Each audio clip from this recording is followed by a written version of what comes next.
జగన్ పాలనతో రాష్ట్రం 20 ఏళ్లు వెనక్కి వెళ్లిందని ఏపీ మంత్రి నిమ్మల రామానాయుడు విమర్శించారు. అపఖ్యాతిలో అంతర్జాతీయ స్థాయికి ఎదిగిన ఆయన్ను చూసి పారిశ్రామికవేత్తలు భయపడుతున్నారన్నారు.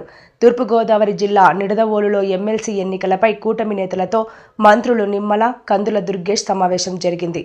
అనంతరం నిర్వహించిన మీడియా సమావేశంలో నిమ్మల మాట్లాడారు. ఉమ్మడి ఉభయ గోదావరి జిల్లాల గ్రాడ్యుయేట్ ఎమ్మెల్సీ అభ్యర్థి పేరాబత్తుల రాజశేఖర్ గెలుపునకు కూటమి నేతలు సమిష్టిగా కృషి చేయాలన్నారు.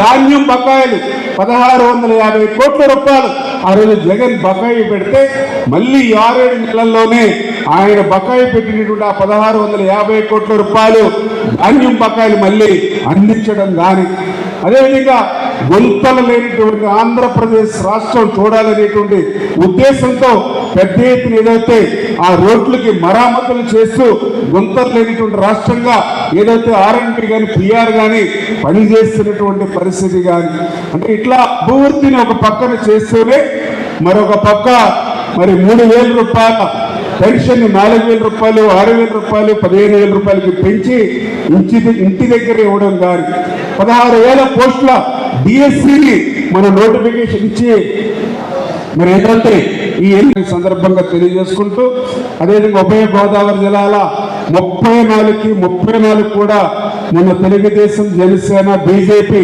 క్లీన్ స్వీప్ చేసినటువంటి నియోజకవర్గాల్లో జరుగుతున్నటువంటి ఎన్నిక కాబట్టి, అదేవిధంగా రేపు ఈ యొక్క రాజశేఖర్ ఎన్నిక కూడా అట్లా వన్ సైడ్